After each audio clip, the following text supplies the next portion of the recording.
Casal Palu Podcast, seja muito bem-vindo e muito bem-vinda. Eu sou a Michele Palu. Eu sou o Paulo Palu. E hoje é o dia do especialista, né, amor? Exatamente. Trouxemos uma pessoa muito especial com conhecimento fantástico, hein? É, especialista de vários temas, né? Mas falando em especialista, eu quero saber se você já foi lá e fez sua inscrição para a primeira imersão do Casal Palu. Está chegando o dia, a data, cada vez tem menos vagas e faça sua inscrição. Lembra, retiro para casais. As pessoas reclamam muito, né? A gente estava falando isso um pouquinho antes de entrar no podcast, na gravação, que reclamam muito da vida. O casamento não tá bem. Ah, teu casamento é perfeito. As pessoas fazem umas caretas assim, sabe? Às vezes. Eu falo. E daí, quando tem uma oportunidade de aprender mais e performar, a pessoa fala assim: ai, que lindo seu projeto, mas vou deixar pra próxima. Até quando você vai deixar a tua vida pra próxima? Até quando você vai deixar a tua família em segundo plano? Mas o chopp do final de semana você não abre mão, né? A pizza de sexta-feira à noite você não abre mão, né? Sair com os amigos e arrumar uma encrenca em casa, você também não quer abrir mão, né? Então, enquanto você estiver vivendo no egoísmo e não olhar para o que realmente tem valor na tua vida, as coisas não vão acontecer. Então, depois não adianta ficar chorando, se vitimizando, dizendo, ah, nada dá certo para mim. Claro que não dá certo. Qual é o esforço que você tem feito para sua vida para as coisas darem certo? E sabe uma coisa que eu penso? Que eu acho que essas pessoas adoram isso, amam ser isso, amam ficar lá naquele barril que a gente já deu de exemplo de metáforas aqui, adoram ficar lá dentro mergulhados naquele cheiro ruim, sabe? Mas adoram. E tá tudo certo, quer ficar aí, pode ficar aí. Cada um tem a vida que merece. Exatamente. Cada um tem a vida que merece. Mas vamos apresentar nosso convidado de hoje? Vamos lá. Aqui nós estamos com o seu José Cantec. Tudo bom, José? Seja bem-vindo. Boa tarde, tudo ótimo aqui. Seja bem-vindo, José. Obrigado. O José, nós conhecemos ele, nós fizemos o risoto solidário, nós achamos o melhor lugar para ficar. Não, né? Nós chegamos primeiro, tá? Foi coincidência. Foi ele que escolheu a gente, então. Foi, ele que escolheu o nosso fogão lá. Nós participamos do risoto solidário em Campo Largo e nós chegamos cedo, escolhemos tinham vários fogões, fui lá e falei, esse aqui mesmo. E depois chegou um senhor lá, com toda uma ornamentação e chapéu de cozinheiro e tal. Falei, meu Deus, o cara parece profissional. E era profissional mesmo. E eu olhei e falei, meu Deus, até vergonha de mexer na panela perto de um chefe internacional de cozinha, né? Então, José, foi assim mesmo, né? Mas foi uma rica experiência. Foi legal, foi muito né? Agradável, foi muito agradável. Aliás, eu queria perguntar uma coisa. Por acaso vocês não ficaram com a tampa de panela que desapareceu? Não, porque nós não levamos, nós emprestamos até a panela. Que eu peguei da Rose as duas panelas com tampa e devolvi sem tampa. E a Rose disse, cadê a tampa? Eu falei, não sei. Mas vou ter que procurar isso. Sim. Tem que procurar, mas nós pedimos, nós não tínhamos panela para 5 quilos e alguém emprestou. Daí a gente pegou a panela e devolveu pro dono antes do fim do evento. Mas só tinha uma tampa aquela panela, não foi com duas tampas. Não foi com duas tampas, foi uma tampa só. Sem problemas. José, posso fazer uma pergunta? Quantas você quiser. Ótimo. Quem é o José Cantec? Aí já é uma pergunta... É uma pergunta hard, né? De resposta muito comprida, mas eu vou tentar racionalizar a resposta. Eu sou uma pessoa da geração Baby Boom, da década de 40, né? O que é geração Baby Boom? São as pessoas que nasceram depois da Segunda Guerra Mundial. Daí se chamaram, assim como hoje tem geração Millennial, Y, sim. A Baby Boom são os que nasceram depois da determinada Segunda Guerra até a década de 50, sou da década de 40. E eu sou espanhol, nasci na Espanha. Você é espanhol? Eu nasci em Madrid. E pela Europa está muito mal no início da década de 50. Meu pai veio na realidade iria para Buenos Aires, né? Sim. Mas foi graças a Evita e o Perón que a gente não foi para Buenos Aires, senão ia era argentino hoje. Mas enfim, nada contra porque eu gosto dos argentinos. Mas enfim, quando a gente vinha para a Argentina, o Perón fechou a imigração, quando começou aqueles problemas na Argentina muito sérios em 52, e as fronteiras foram fechadas para imigração. E aí a gente acabou vindo para o Brasil, perfeito. Mas por que a gente tinha escolhido Buenos Aires? Por causa da língua, né? Porque Buenos Aires se fala espanhol. Mais fácil, né, do que o português. E aí nós viemos para o Brasil, e aí você imagina, eu vim com 2 anos e meio, e com 4 entrei no colégio, só sabia falar espanhol, E mais, eu sou canhoto. Hoje sou ambidestro, mas eu era canhoto. Eu vi que ele chegou, ele pegou a caneca e colocou pro lado de lá. Eu falei, ele é canhoto. Mas, na época, eu fui estudar no Santa Maria de Irmãos Maristas, né? Uhum. E eles achavam que quem era canhoto tinha o diabo no corpo. Eu também já ouvi isso. Sério isso? Sabe o que eles fizeram? Me amarravam a mão esquerda. E também eu não conseguia usar muito a mão esquerda, porque vocês não são dessa época, mas na época não existia caneta Bic, na época existia bico de pena, com tinteiro. Então imagina você escrever com a mão esquerda, com o bico de pena, que a tinta fica molhada, e você passando a mão por cima e não sai nada, você tem que escrever realmente com a direita. E aí eu aprendi a escrever com a direita, mas não abandonei a ideia de escrever com a esquerda. Hoje, quando dou aula na faculdade, às vezes escrevo no quadro negro com as duas mãos assim. Você fica falando, meu Deus do céu. Que legal. Mas assim, E a letra sai parecida? Não, com a esquerda sai muito melhor. Sai muito melhor. A pintura e letra de forma eu só faço com a esquerda, eu não consigo fazer com a direita. Agora, de carreirinha, aí é com a direita. Vai com a direita. A comer essas coisas. Por exemplo, outro dia eu fui fazer uma massagem e a massagista era cega. E quando ela está fazendo a massagem, diz, você é canhoto. Eu falei, como? Ela diz, não, teu lado esquerdo é muito mais envolvido. E realmente isso, eu tenho a força na mão esquerda. Mas a mão direita hoje, ela me Ajuda. muito. Ajuda hoje. Então hoje me considero um pouco ambidestro. Mas enfim, voltando, tive uma infância muito pobre. Meu pai veio éramos em 8 irmãos, salário mínimo. Meu pai era alfaiate, mas ele não deu nenhum bem material para nós, mas nos deu caráter. E com isso, a maioria dos meus irmãos são mestres, doutores, eu também sou mestre. Tive a oportunidade de começar trabalhando numa grande empresa aqui em Curitiba como office boy, né? Hoje também não tem mais essa profissão, que era o Hermes Macedo. Mas, HM. Isso, HM, eu trabalhei como boy da HM. Depois, quando o Ney Braga fundou o Celepar, eu fui um dos primeiros funcionários a trabalhar no computador. E de lá para cá, nós estamos falando da década de 60 e poucos, né? Eu só trabalhei com computadores. E quando o Olavo Setúbal resolveu criar a Itautec no Brasil, eu fui convidado e trabalhei 20 e poucos anos até me aposentar. Olha que legal. Como diretor-geral da Itautec. Que legal. Sério? Então, assim, tive também passei pela IBM, passei por outras empresas grandes, né? Mas, assim, daí eu tive um crescimento profissional muito bom. Até quando fiz 60 anos e, por uma série de motivos, realmente eu acabei me aposentando. Mas aí que a vida ficou boa, de verdade. Então, o nome desse episódio, gente, chama A Vida Começa aos 60. Sabe por quê? Porque ele já veio tomar um café aqui conosco uns dias atrás e ele contou brevemente umas partes da história dele que eu falei, não, você vai ter que contar isso pra todo mundo, porque só pra gente não vou ser egoísta, né? E eu descobri que esse cara aqui, ano passado, subiu o Everest?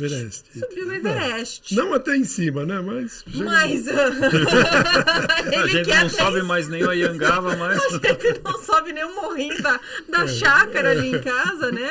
Com 40 anos. E ele falou assim pra mim, dos 60 pra frente, a vida mudou completamente.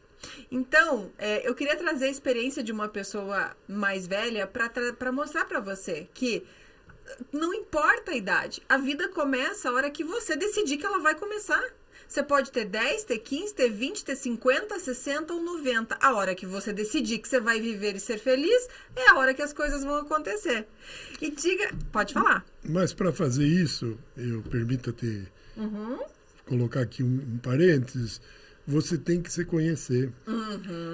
Por que o adolescente, o jovem, até ou a pessoa na idade, às vezes, plena, que tem muita força física, tem muita disposição, mas não se conhece.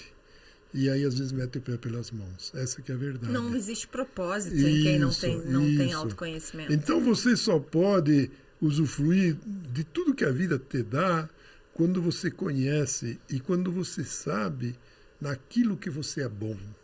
Quando você reconhece quais são os teus talentos e anda com esses talentos. Porque, se a gente fizer uma analogia com o mercado bancário, o banco bom é aquele banco que tem muito dinheiro e consegue emprestar, e consegue girar, e consegue fazer essas coisas, e ele vai crescendo, né? A gente Eu sou cria do Itaú, né? E sei como, como o banco é bom, né? E assim, se ele enterrasse o dinheiro todo, ele fecharia as portas em um ano. E nós somos assim também. Se nós enterrarmos os nossos talentos, e até Jesus contou uma parábola a respeito disso, né? Que a pessoa que enterrou talento Exatamente. foi descartado, né? E se você descobre quais são os teus talentos e começa a usar, meu Deus do céu, realmente você tem uma vida fantástica. Dá foco para virtude, né? Perfeito. Não pro defeito. E tá aí a gente está falando de propósito, de achar o nosso propósito na vida. E o dia mais importante do ser humano é esse, né? Não é quando nasce, não é quando morre, mas é aí. Quando ele eu sempre digo nas minhas palestras que existem 2 dias importantes na vida de cada um. O dia que você ou sai sozinho, ou é arrancado pelo médico da barriga da tua mãe, porque lá você estava 9 meses no melhor dos mundos, né?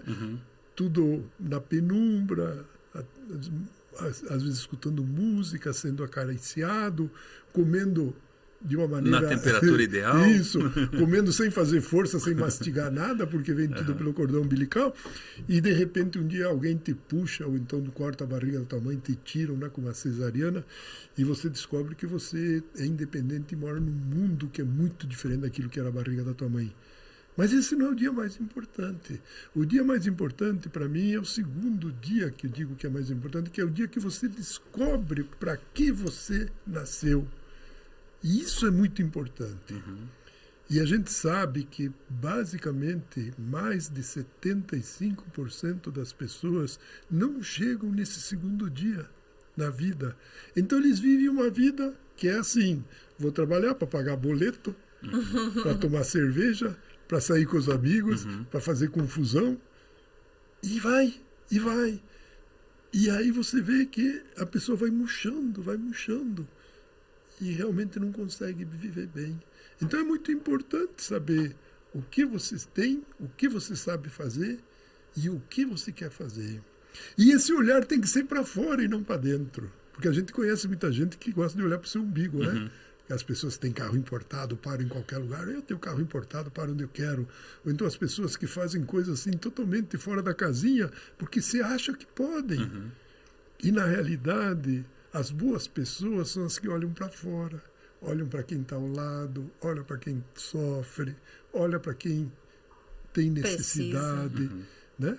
Jesus falava muito para cuidar do estrangeiro, da viúva e do pobre.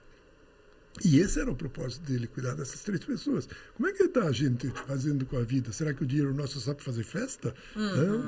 Então, quando a gente tem esse propósito de olhar para os outros, o mundo fica mais bonito. Usar a sua virtude em prol de um mundo melhor. Isso é propósito. Exatamente. Aí eu sou bom no quê? Eu sou bom em XY, mas eu uso tudo isso para o meu bem-estar. Isso não é propósito. Exatamente. Isso é ego. É vaidade. É egoísmo, exatamente. Ego, vaidade e orgulho. Só isso. Isso afunda a pessoa, porque ela vive, daí isso vira um buraco negro, né? Consome. Mas sabe qual é o problema? É que hoje em dia a sociedade, ela se baseia, a sociedade contemporânea que nós vivemos, né, se baseia em 3 pilares que são totalmente errados, que é dinheiro, poder e fama. E todo mundo corre atrás disso. E tudo isso é infinito, você nunca chega lá, então você sempre quer mais. Perfeito? E aí você vê essa sociedade vazia, doente, vazia, se matando de comprar remédio em farmácia para poder dormir, para poder acordar, para poder trabalhar. Eu trabalho, como veio um médico aqui, um colega nosso, ele falou, as pessoas tomam remédio para suportarem a vida que levam. Só para isso, não é para curar. Não. Porque o remédio não cura. Mas que levam e escolheram. Que escolheram isso. É a questão. Sim, a gente tem o poder, né? Até ele tem uma frase que ele diz assim, ou você toma atitude ou toma remédio. Mas aí que entra o trabalho bonito de vocês, porque é o seguinte... Eu gostaria de ter tido alguém que me orientasse quando eu era novo. Porque a gente não tinha. Naquela época, e acho que hoje também, se as pessoas não se cuidam, elas vão sozinhas. É muito importante a gente ter um mentor. É muito importante ter uma pessoa com mais idade que acompanhe a gente. É muito importante ter alguém que se preocupe com a gente. Porque os pais, muitos dos pais hoje terceirizam o trabalho de criação do filho para a empregada, para o colégio, para os meninos do bairro, para o traficante, eles vão terceirizando. E depois, quando o menino cresce, a menina cresce, só dá dor de cabeça. Perfeito. Então, a gente tinha que realmente poder influenciar a sociedade para ela ficar mais atenta a tudo isso. O problema é a gente tenta. Né? A gente tenta não, a gente faz. A gente faz. Mas muitos ouvidos não estão prontos para ouvir o que a gente fala. É verdade. E não dá para forçar, né? Eu falo, eu trago, eu puxo, eu faço tudo que eu posso. Mas se teus ouvidos não estão prontos para ouvir, não adianta. Você pode falar que vai entender outra língua, mas não entende. Mas a gente entende que cada um está no seu processo evolutivo. Seu tempo. Cada um no seu tempo. Porque às vezes a gente quer entregar algumas coisas tão boas que a gente sabe, que a gente descobre, a pessoa assim, no começo a gente falava, nossa, a pessoa parece que não deu bola. Não, ela não está preparada porque ela não entendeu ainda o contexto e o que pode acontecer com ela se ela fizer isso. Exatamente. Ela ainda não está pronta. Então a gente desce o degrau, mais um, mais um. E o estar pronto não tem relação com a idade, tem relação com o despertar da consciência. Com a percepção disso. Com a percepção. Quando eu quero compreender algo e eu não estou pronto para aquilo, tem uma frase que dizem assim, né? Quando o discípulo está pronto, o mestre aparece. E ela é real. Quando se o discípulo está pronto, o mestre brota na frente dele. É isso. Mas viu como você fez uma pergunta comprida? Você me perguntou quem sou eu e ainda não terminamos, né? Já passou um tempo conversando sobre isso. Verdade. O bom de bate-papo é isso, né? Que a gente não tem um tempo certo para cada coisa. E profissionalmente, José, você falou isso, mas eu sei que você é teólogo. Isso. Então deixa eu te contar. Conta lá. Que você falou da vida começar aos 60. Isso. E realmente, até os 60 anos, eu segui uma profissão que eu agarrei, que era a única que eu não pensei muito, era o que apareceu e fui. Não era o que você... Quando você era jovem, foi o que você escolheu ou foi o que apareceu mesmo e você seguiu no fluxo? Eu acho que eu não escolhi, porque eu estava numa situação assim tão difícil de vida que o que vinha pela frente eu agarrava. Emprego que é o que vinha, a maioria faz exatamente. Até hoje, né? Mas se você puxar na sua memória, quando você tinha lá, você era jovenzinho, 14, 15, 16 anos, qual que era seu sonho de criança? Sabe aquele sonho de criança assim, eu quero ser bombeiro, quero ser astronauta? Eu queria ser professor. Professor. Mas realmente não... Mas hoje. Hoje eu sou. Não, hoje é. Mas você viu como nunca é tarde para realizar os sonhos? Concordo com vocês. Realmente os sonhos, eles acalentam o nosso coração. Então, você sempre tem que ter sonhos, senão você tem o coração gelado. Pessoa que não tem sonho, é melhor deitar já no caixãozinho e pedir para enterrar, porque só vai ocupar espaço. Agora, quando você tem sonho, por mais difícil que ele seja, por mais remoto, por menor, ele vai aquecendo o coração devagarzinho. E se você jogar um combustível de vez em quando, ele vai pegar fogo e você vai fazer o que você quer. Vai inflamar, né? Vai virar uma brasa, uma chama bonita. Então, só voltando aqui, quando eu me aposentei já, então, profissionalmente, eu falei, o que eu vou fazer agora? E aí eu fiz um trabalho de descoberta do que eu gostava, quais eram meus pontos fortes, meus pontos fracos, os talentos que tinha me dado, como eu valorizava a vida. E eu descobri, então, que eu tinha uma afinidade para trabalhar com as mãos. Com as mãos? Com as mãos. Eu tinha uma afinidade de falar com pessoas. Eu tinha uma afinidade de trabalhos manuais. E aí o que eu fiz? Fiz 10 anos de curso com artista plástico de pintura a óleo. Eu fiz o curso de gastronomia profissional aqui no Brasil, depois fui para a Itália fazer internacional. E eu fiz teologia para poder falar com pessoas. E hoje eu me sinto realizado, porque realmente aquilo... E é palestrante também. Ah, sim, é palestrante. Então, porque a palestra, no fundo, é uma aula menos ortodoxa, né? Dinâmica, Isso, né? Menos ortodoxa, porque quem está te escutando ali, você não precisa fazer presença, não tem que dar nota. Né? Você faz só o que está no teu coração, sem seguir script nenhum. Se bem que sempre que eu dou aula na faculdade, eu digo assim, quem quiser eu já dou presença, você vai embora. Não fica aqui só por causa da presença. Não pode fazer isso, que a direção não gosta. Falei, mas não tem jeito. Por que eu vou segurar sabe? Pessoa, se a mente dela não estiver ali, não adianta. Embora. Exatamente. Agora, se ele vai embora e eu dou falta, ele vai reprovar de ano. Então, se ele quer presença, eu dou presença. Eu não vou morrer por causa disso. Sim. Você é fora da lei. Sou, mas com prazer. E o que te levou a estudar teologia? Eu acho o seguinte, quando você começa a pensar no espiritual, né? Você vê que hoje em dia toda a sociedade se resume no corpo das pessoas. Então você tem que ser bonita, você tem que ser saudável, vai para academia, coma isso. Aí vem as teorias de comer a cada 3 horas, daqui a pouco um diz, não, tem que comer só 3 vezes por dia. Em jejum intermitente. Para quê? Para ter um corpo bonito, para ter um corpo saudável. Quem fala do nosso espírito? Ninguém. E o que vai acontecer com o nosso corpo? Daqui uns tempos ele vai entrar aqui dentro dessa caneca, em cinza. Nós vamos voltar para a terra do jeito que nós viemos. Mas o nosso espírito não vai. E aí nós passamos toda uma vida cuidando do corpo e não cuidamos do espírito. Eu acho isso um contrassenso. Então eu falei, não, eu vou me especializar. Quando você vai falar em espiritualidade, você tem que falar, ou você tem que entender que existe um ser superior que criou tudo isso, porque o espírito não se forma sozinho. Né? Você achar que esse universo apareceu assim é meio complicado. Alguém criou. Perfeito. E aí, eu, por exemplo, acredito que existe um Deus todo-poderoso. E aí eu fui estudar quem é esse Deus. Que infelizmente nós nunca vamos poder defini-lo, porque ele faz parte de uma outra dimensão, que é como se Leonardo da Vinci quisesse definir uma cápsula espacial. Ele não tinha. Os índios, quando viram a caravela, acharam que era um monstro que veio do espaço, porque eles nunca tinham visto isso. E isso que era da mesma dimensão. Agora, como é que nós vamos definir Deus, que é de uma dimensão diferente? Mas a gente pode estudar alguns atributos. E eu passei 4 anos estudando isso. Eu passei 4 anos verificando e analisando e lendo, e hoje tenho uma biblioteca maravilhosa na minha casa, de quem realmente é Deus, como ele criou a humanidade, e que curso a humanidade está seguindo. E dessa humanidade nós fazemos parte, por isso esse interesse. Então hoje eu me considero um teólogo da academia, estudioso, eu escrevo, eu prego nas igrejas, eu cuido de pessoas, eu sou capelão formado, eu faço capelania hospitalar e capelania esportiva. E se Deus quiser, ainda vou me tornar pastor. Porque eu pretendo um dia terminar com a mesma profissão de Jesus, que ele foi um pastor. Não precisa ser ordenado, não precisa pertencer a uma igreja. Usa o amor, o coração e o amor. E o que Jesus fazia? Cuidava dos pobres, das pessoas que precisavam. Das pessoas, né?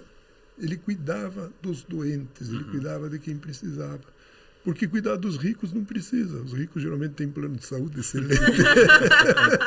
Vão para o hospital, ficam numa suíte. Não é isso que salva, né? Mas tudo bem. E se ele tem uma dor de cabeça meio grande, ele vai para os Estados Unidos achar um especialista.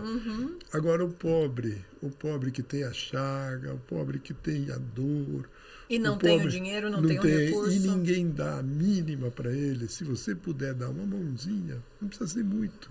Nossa, faz um bem danado. Então, se eu puder terminar minha vida com a mesma profissão que um cara 2000 anos teve, eu vou ficar feliz. Só isso. Que bom, aí que propósito. E me diga, e conta pra gente, como é que é essa história de subir o Everest? Da onde que surgiu toda essa vontade aí legal? Mas ainda vamos precisar muito tempo para conversar sobre tudo isso, mas vou ser rapidinho também. Quando fiz 50 anos, eu falei assim, já plantei uma árvore, já tenho filho, já escrevi um livro. É escritor também? Já, tem vários livros publicados. Louco! Que legal!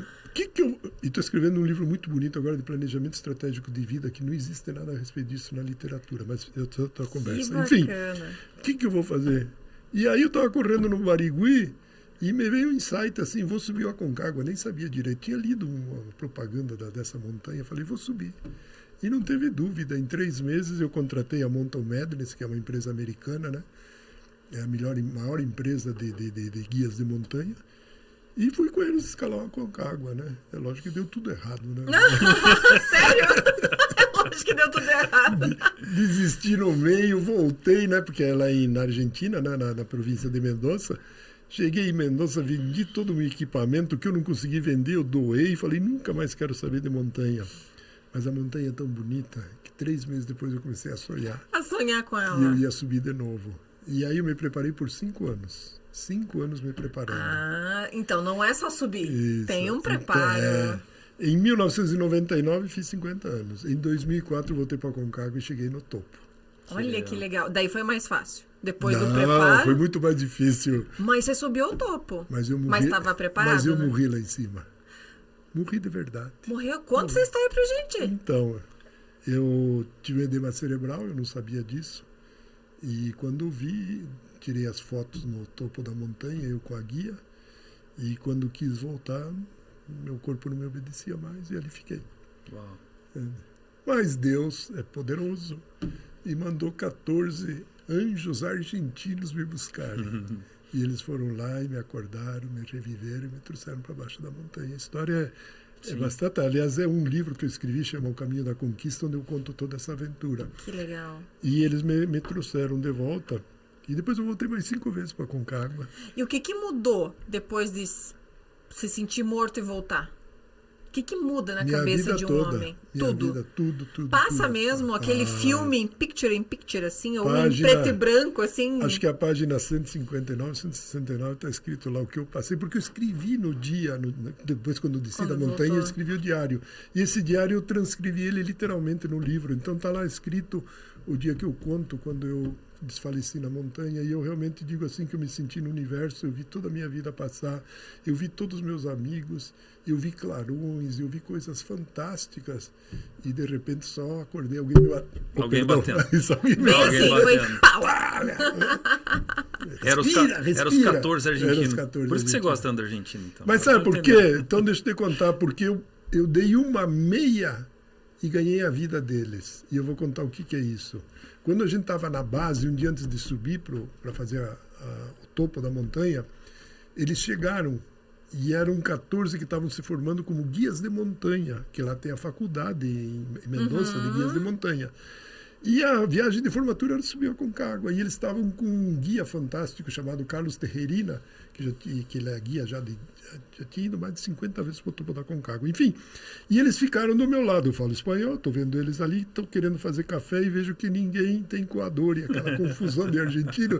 E nós é café, e açúcar, e aí eu falei assim... Eu tenho uma meia. Eu cheguei ali, eu cheguei do ladinho e disse, olha, vocês estão com um problema, né? Falando em espanhol, né? Falei, lá no Brasil, quando você vai pescar, a gente sempre esquece do coador. Mas a gente já tem o jeitinho nosso, né? A gente pega uma meia. E eu tenho uma meia limpa, porque meia suja todo mundo tinha, Todo né? mundo tem. Eu tenho uma meia limpa que eu estou guardando para subir no topo da montanha, mas eu vou oferecer para vocês. E na página central do meu livro tem essa foto. Eu fazendo café Passando numa na meia quando... da Adidas branca. Que legal! E eu passei e dei café para todos eles. Que legal. E quando eu fiquei na montanha, eles já estavam descendo, porque eu já estava com 55 anos, né? Uhum. E eles estavam descendo, tudo com 18, 20 anos. Sim. Né? E a minha guia de alta montanha desceu, e quando encontrou ela chorando, disse, o José ficou, né? E aí eles voltaram e me pegaram. Voltaram. Mas o que é a vida? É dar É uma pra troca. receber. É. E às vezes você dá pouco, porque Dá pouco. eu dei não foi nem um par de meia, Foi foi só só um pé. um pé só. Pé da meia. E ganhei a vida inteira, porque você não tinha ficado lá no Aconcagua. Então veja como a vida é maravilhosa. Isso traz muitas lições para quem passa por isso. Porque eu já recolhi cadáveres na montanha. E daí você está carregando um cadáver e você vê uma coisa interessante, vocês não sabem, né? Que todo cadáver na montanha está sorrindo, né? Porque quando você entra na hipodermia, com 35 para baixo, o cérebro começa a produzir muita endorfina, você fica feliz. Fica feliz, morre feliz ainda. Morre feliz. E eu E também. morre muita gente subindo esses... Hoje no Aconcagua, só Aconcagua tem um histórico de mais de 300 mortes. Uau. O Everest tem muitas mortes, mas tem montanhas mais perigosas. O K2 tem uma relação de, acho que 3-1, cada 3 que sobe, um morre. Nossa, mas e as pessoas continuam indo? Ah, com o maior prazer do mundo. Se puder, eu vou lá. E se me deixarem, eu vou. É que é muito caro subir uma montanha dessa, né? Mas senão eu estava o dia inteiro na montanha.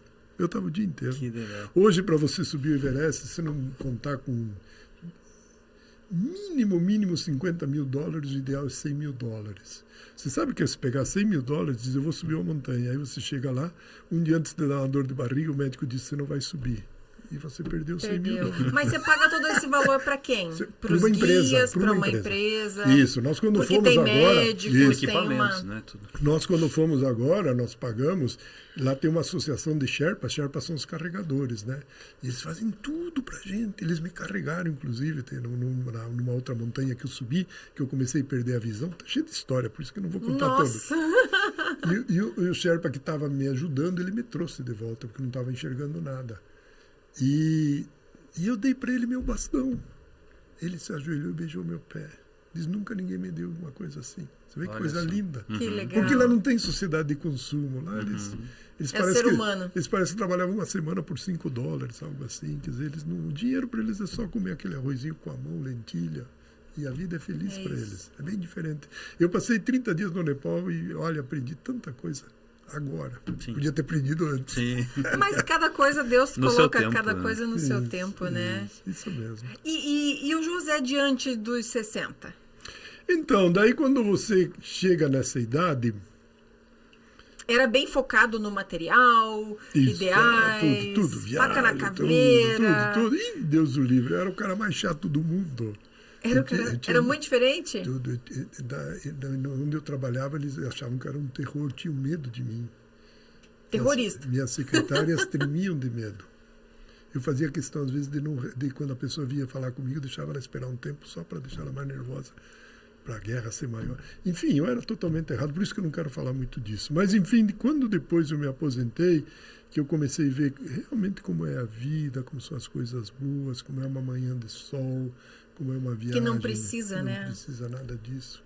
Eu fui me soltando. E realmente hoje acho que eu vejo a vida com uma intensidade, com cores muito melhores e maiores. E com a experiência também, né? Sim. Porque se eu fiz coisas erradas, também fiz coisas certas, né? Claro. E hoje eu tenho a condição de analisar tudo isso e seguir um caminho que eu acho o melhor para a minha vida e para os que estão perto de mim. Então eu sou uma pessoa que mudei muito depois dos 60. E comecei a sentir a vida na sua intensidade de uma maneira muito maior. Por isso que eu digo que quando você fala a vida começa aos 60, eu concordo plenamente. Porque até se olhar uma fotografia minha de antes dos 60, acho que eu tenho mais cara de velho do que hoje. Nossa. Que já... E como... Dá uma dica aqui pra gente. Uma pessoa bem naquela época, assim, dos 30 anos, 35, que tudo é ter. O que essa pessoa pode fazer? Que conselho você daria para uma pessoa jovem para ela poder voltar para a essência da humanidade dela? Porque a essência existe. Claro. Ela só não está dando foco para isso, certo? Como que um jovem pode ter essa... Eu acompanho vários jovens, né? Eu faço esse trabalho de mentoria, né? E eu falo para os jovens que, em primeiro lugar, eles têm que tirar a ansiedade. A ansiedade é o mal do século da sociedade produtiva, né? Porque quem não produz também não tem muita ansiedade, né? Porque a pessoa, se chover tá bom, se não chover tá bom. Mas quem é executivo, quem trabalha numa empresa, quem tem projetos... Quem tem que trabalhar sobre resultados. Família para sustentar, filho para pagar a escola. Isso, a ansiedade é muito grande. Então ele está trabalhando aqui, mas o boleto vai chegar no fim do mês e eu tenho que pagar, mas eu tenho que comprar um carro novo, mas eu tenho que comprar uma casa, mas eu tenho que fazer isso, mas eu tenho que tenho que impressionar meu chefe, tenho que ganhar dos meus colegas, eu tenho que passar a perna em todo mundo. Deixa de viver no presente. Isso. Então, uma das coisas que eu digo é que é a teoria do momento presente. A gente tem que desenvolver isso. Por exemplo, eu cheguei aqui no estúdio, a primeira coisa você olha o estúdio, fala, nossa, que bonito, né? E eu vou me sentir bem aqui. E agradece por estar aqui. E aí parece que você sente melhor. E se todos os dias, quando você vai comer uma refeição, quando você vai trabalhar, quando você vai dar uma palestra, você para um pouquinho e pensa nisso, você faz com que a ansiedade desapareça. Porque a ansiedade, no fundo, é aquela chuva que cai em cima da partitura e borra as notas. E o artista não consegue ler a partitura porque está toda borrada. É ansiedade. Se a gente tira a ansiedade da vida, a gente vai dormir bem, a gente vai acordar bem, a gente vai comer bem, a gente vai amar bem, a gente vai brigar bem. Sim. A gente vai se irar bem, porque a ira é uma coisa que é necessária de vez em quando. Você não tem que ser um sujeito que todo mundo bate em você. Sim. Ela põe a pessoa em movimento, né? Mas a ira, ela tem um momento que ela tem começo, meio e fim. Eu gosto muito das escrituras, né? E nas escrituras tem uma passagem que diz: não deixe o sol se pôr sobre sua ira. A palavra de Deus não diz: não fique irado. Pode ficar irado, lógico que pode. Mas não deixe o sol se pôr. Não deixe passar a noite, se você é casado, porque uma briga com tua mulher... no outro dia está muito pior. Está muito pior, a noite vai ser horrível. Então não custa.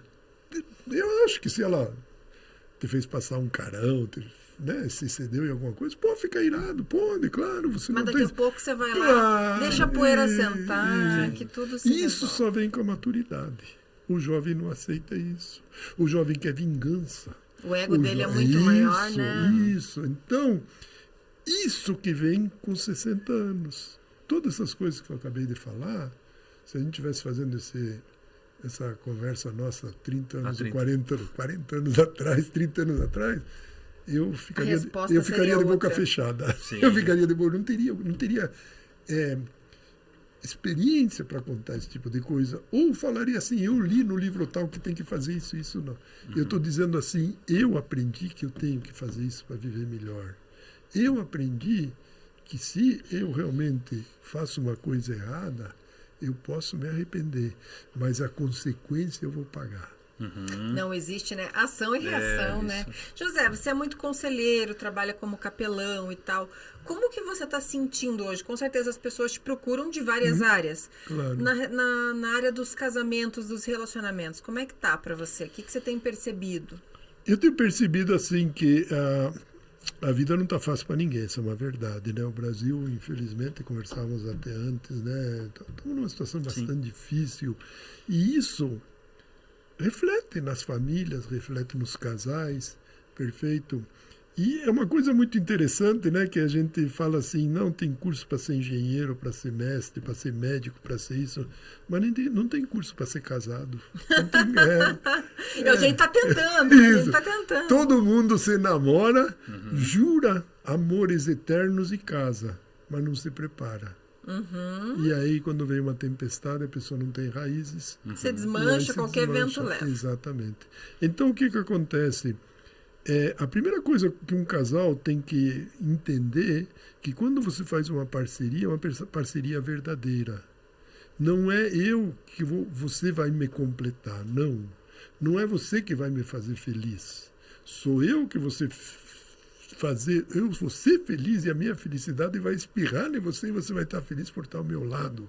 Sou eu que vou cuidar meu jardim com as minhas flores, porque o meu jardim tem que ser bonito, porque se meu jardim for só de graminha e de coisas horríveis, por que eu vou querer que você fique do meu lado?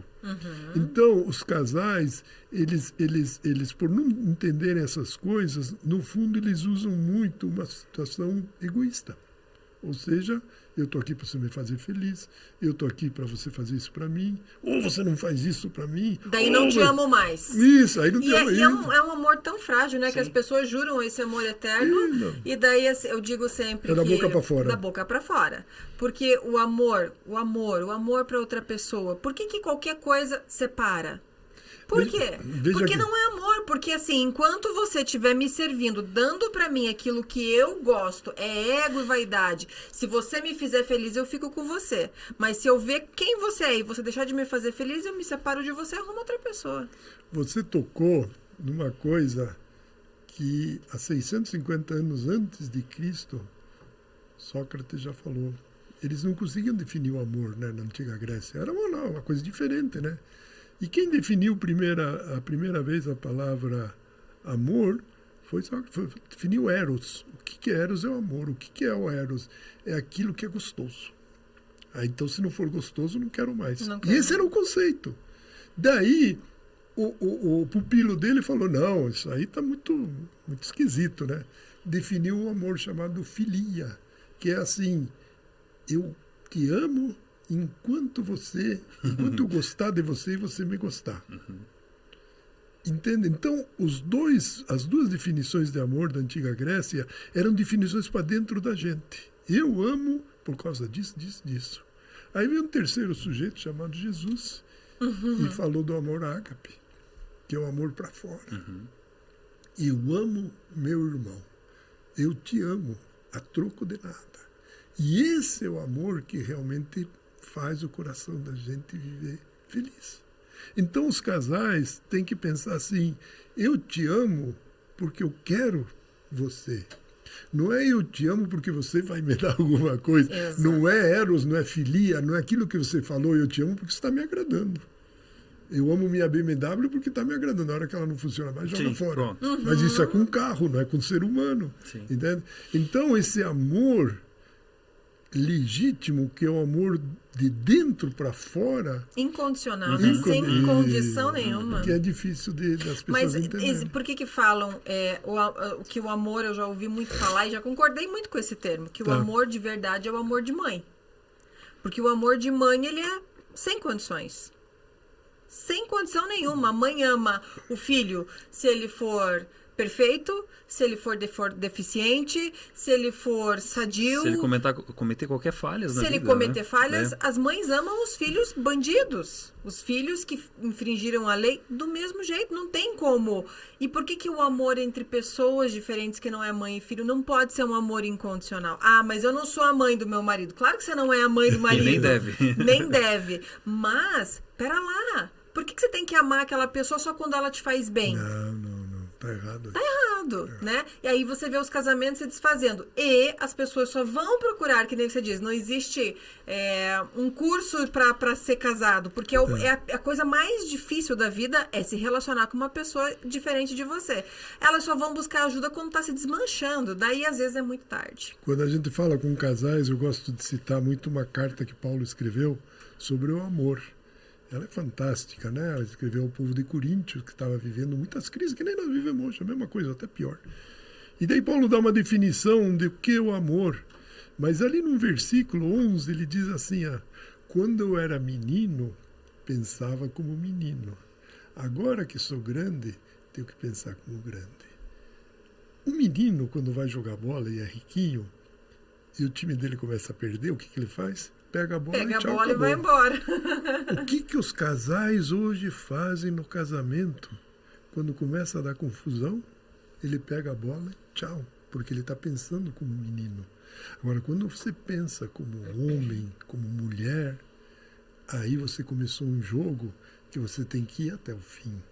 E se você está perdendo, você abaixa a cabecinha, respira fundo, se esforça mais e vira o jogo. Vai lá, faz 5 anos de treinamento para subir o morro de novo. E aí você não acaba com a união.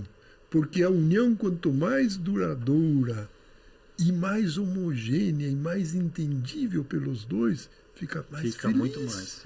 E aí você encontra, às vezes, aqueles velhinhos andando de mão dada. Já é uma raridade. Mas é tão bonito de ver isso, é tão sublime. E você diz, como é que eles chegaram ali? Porque eles souberam. Mas olha só, as pessoas falam assim, né? Com o tempo as coisas vão esfriando. Eu falo, não pode, gente. Vocês estão na contramão da natureza da vida. Quanto mais você... Uma amizade, quanto mais tempo não fica melhor, você não confia mais, não tem mais história para contar. E por que no casamento as pessoas acham que só no começo... Porque elas associam tudo à sexualidade. Desculpa. E ou estão baseando só em sexo, que sexo faz parte, eu concordo, e é fantástico, né? Mas não anda sozinho. Exatamente. Entende? Então, assim, se você não olha o ser humano como um todo, você não pode aconselhar ninguém. Porque senão você não vai dar um conselho verdadeiro. E outra coisa, eu acho que aconselhar, a gente não deve aconselhar ninguém. Muito, né? É verdade. Porque senão a pessoa vai jogar toda a responsabilidade em você e vai dizer, não, ele me falou para fazer isso e eu fiz e não deu certo. Você dá informações para a pessoa. E faz perguntas, porque a resposta está dentro de cada um. Isso, para ela descobrir o caminho correto que ela deve seguir. Entende? Quando eu vou dar palestras em empresa, todo mundo diz, Canteco, você dá palestra de motivação. Eu falei, só se você é Deus, né? Porque só Deus motiva as pessoas, né? Ou a pessoa. Eu, na minha palestra, dou informações que se a pessoa entender, ela vai se motivar. Mas eu não motivo. Não posso. Não tem esse poder. Não tenho mexer no coração de vocês, eu não consigo. Tem poder. Entende? Agora, eu posso dar informações, dizendo assim, se você dormir 8 horas por dia, você vai se sentir bem melhor no dia seguinte do que tomando uma bebedeira de noite e dormindo 3 horas. Entende? Se você for fiel, você vai ter paz de espírito do que você trair tua esposa com cada mulher em cada esquina. Exato, você vai arranjar só encrenca. Isso não é conselho, isso são critérios da vida. Né? Daí você, como com mais idade, com mais época de vida, já tendo sofrido uma série de coisas, você pode jogar um pouco da tua experiência para essa pessoa que veio te procurar, para dizer assim, olha, essa estrada vai dar naquele lugar, mas se quiser ir, o que você pode fazer? Eu não vou te segurar. Cada um é livre. Agora, né? essa outra estrada vai te levar para um jardim de flores. Você escolhe. Porque o livre-arbítrio é a coisa mais linda que o homem tem, que o ser humano tem, né? O livre-arbítrio, se eu quiser agora eu levanto e vou embora, ninguém vai me segurar. Se eu quiser matar, eu mato. Se eu quiser... Amar, você ama. Exatamente. Porque se Deus não tivesse feito o ser humano com livre-arbítrio, você ia ser uma girafinha, você ia ser eu ia ser um rinoceronte, que sou meio assim, né?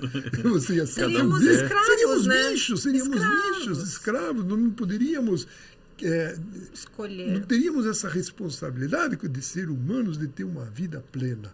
Mas quando a gente tem um livre-arbítrio, a gente, junto com isso, a gente ganhou a responsabilidade de ter uma vida plena. E é uma responsabilidade que não podemos passar para outros, nem terceirizar. Eu não posso dizer assim, eu sou infeliz porque meus pais não me deram educação, eu sou infeliz porque minha mulher é chata, eu sou infeliz porque meu filho não me respeita, eu sou infeliz. Não, eu sou infeliz porque eu sou infeliz mesmo, porque eu não sei ser feliz. Porque eu escolhi. Exatamente. Porque mas ninguém me ensinou. Cara, aprende sozinho. Exatamente. Quando é aquilo que eu digo. Quando você quer alguma coisa, o universo conspira para te dar aquilo. Tanto para um lado quanto para o outro. Totalmente. Né? E qual seria o conselho que você daria para os casais hoje? Então, para os casais... Conselho não. Não, é isso. Como é que é o nome lá? A orientação, o que eu poderia dizer para que os casais que estão nos ouvindo agora tenham harmonia no seu relacionamento, é dizer o seguinte: não é fácil.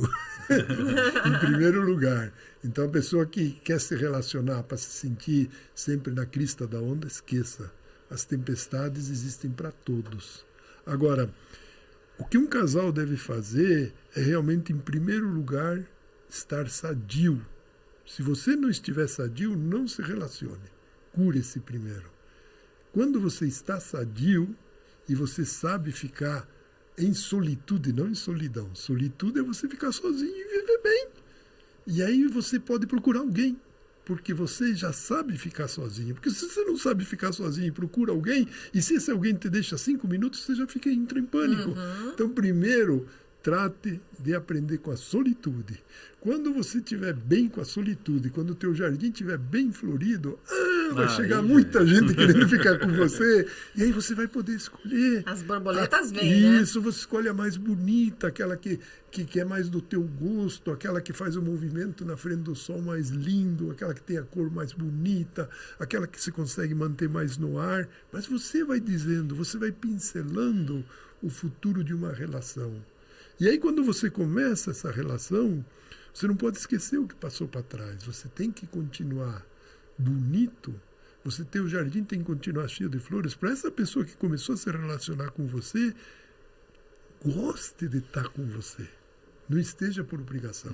Não esteja pelo dinheiro que você tem. Não esteja pelo que você representa ou tem, mas que esteja pelo que você é. Porque a sociedade atual se preocupa muito mais em ter do que ser. E para um relacionamento ser bom, você tem que ser. A Michelle traz muito isso, né? Essa questão do conceito, quando uma pessoa está se relacionando com outra e de repente, não, mas ele ou ela e tal, tá. Você ama de verdade mesmo? Não, eu amo e tal, então tá bom. Então é o seguinte, o que ele tem? Empresa? Ele não tem mais, tá? Vamos tirar a empresa dele. O carro importado, a moto? Tira. Um barco? Tira. Legal, o que mais que ele tem? Ele tem um terno Armani. Vamos tirar também. Aquele perfume gostoso? Legal. Você ama agora esse homem que é só esse homem? Só um ser humano? E a mulher vice-versa, né? Vice-versa. Vamos tirar o silicone, isso, aquilo, o cabelo, nananana, e aí? Você ama as atitudes, ama a conversa, ama o pensamento, ama os sonhos, reparte os sonhos. Não importa, pode ter 500 BMW, não tem valor nenhum.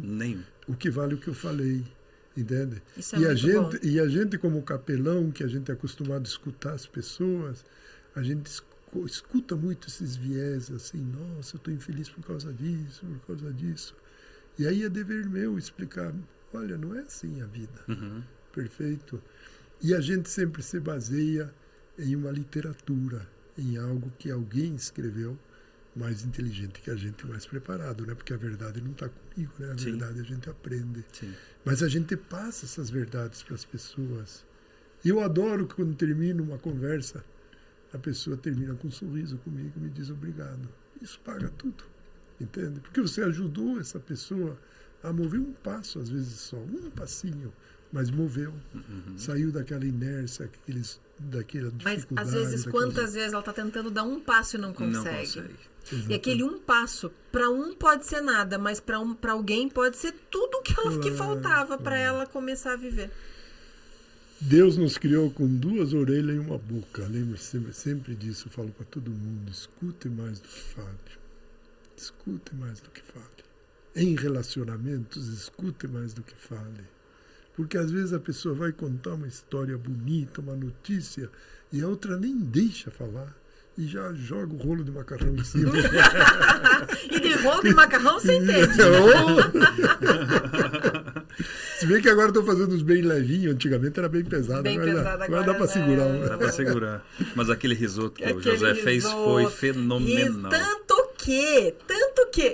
Vou te falar que foi em homenagem ao José, tá? Diga. Na noite na sexta-feira, então a gente vai recepcionar os casais e eu coloquei 2 pratos. E adivinha o prato que eu coloquei para sexta-noite, um deles? Risoto de linguiça blumenau com champignon. Olha, se eu tiver tempo, acho que eu vou dar um pulinho lá. Não, você está convidadíssimo. E eu até falei com a Mara, que é uma das cozinheiras que vão estar lá, ela falou, nossa, que escolha boa. Eu falei, nem te conta onde que eu aprendi isso.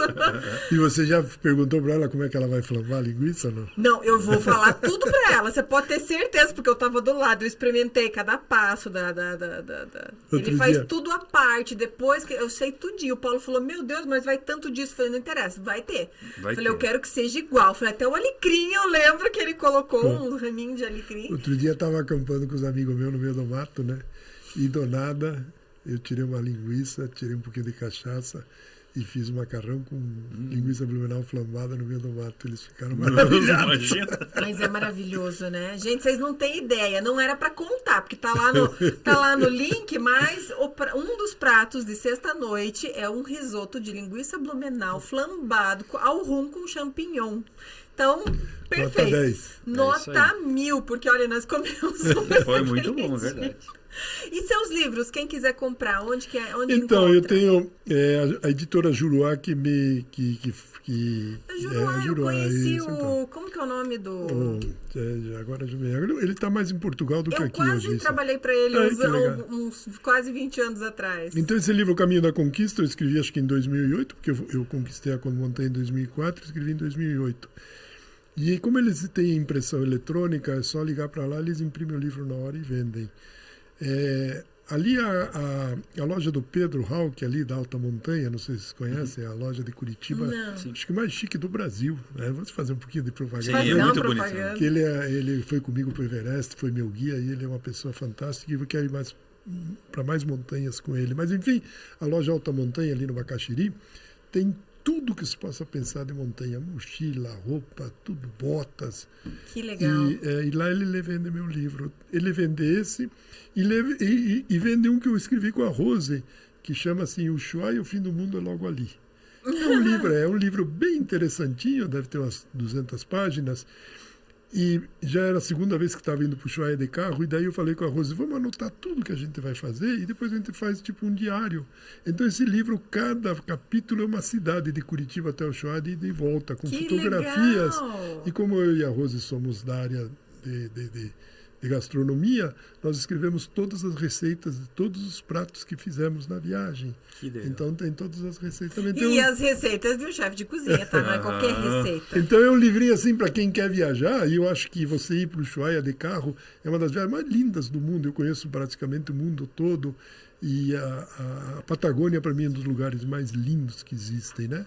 E quando você vai de carro, você pode ir parando, pode ir fazendo o que você quiser. Então, e esse livro conta.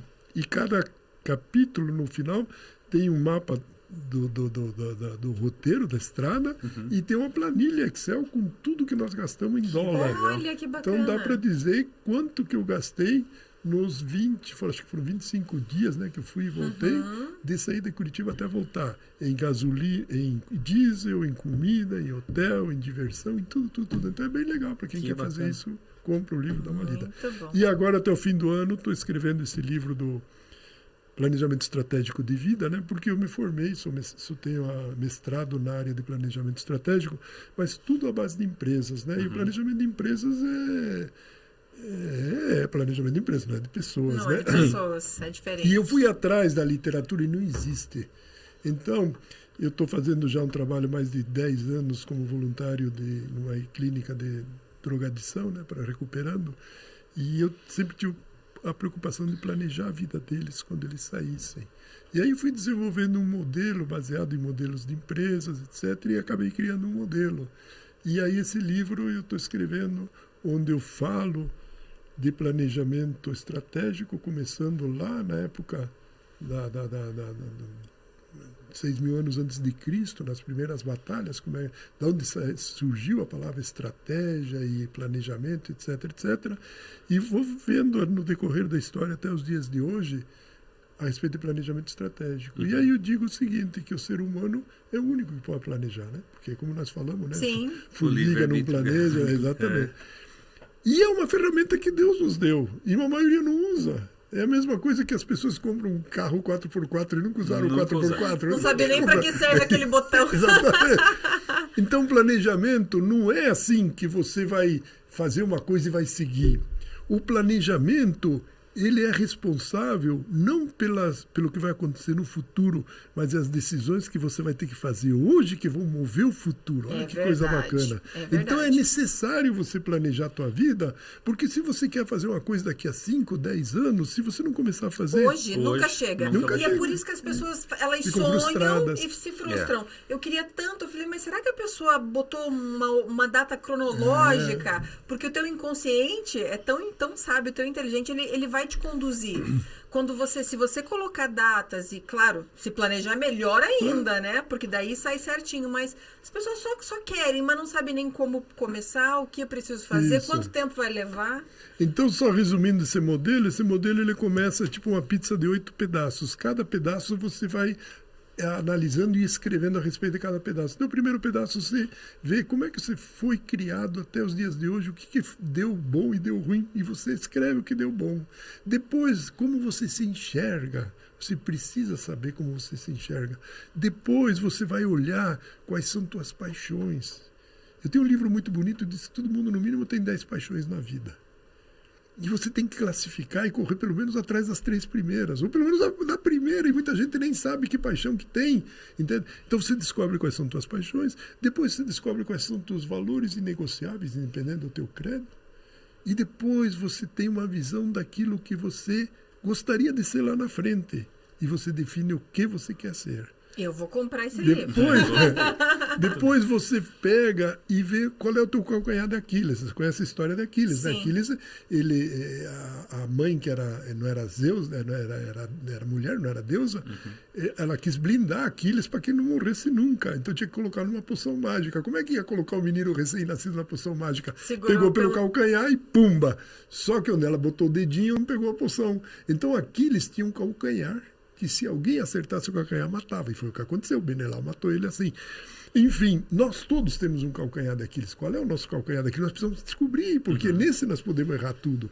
Depois eu passo por um pedaço de pizza, que é a pizza do perdão e da libertação. Porque se a gente não se libertar, eu digo que quando você não perdoa alguém, é um paralelepípedo que carrega nas costas e não tira mais. E se não perdoa 2, é 2 paralelepípedos. E se não perdoa a família inteira, é um caminhão de paralelepípedos. E aí fica pesado para caminhar, né? Então tira tudo isso. E no final, com todas as informações, você cria um plano de finanças, um plano de trabalho, um plano de relacionamento e um plano de família. Quando que sai esse livro? Amanhã?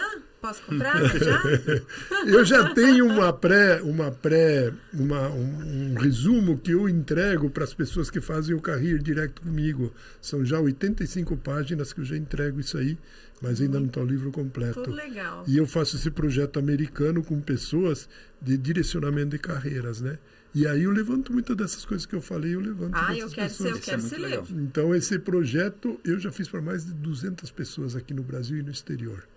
E é muito legal porque eu pego e eu tiro uma fotografia tua por dentro da tua alma, do teu espírito, do teu querer.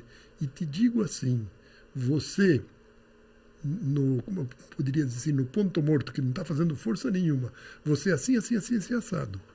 Então, você pode ser assim, ou você pode saber que é assim, e em tal lugar você muda, certo? Melhorar.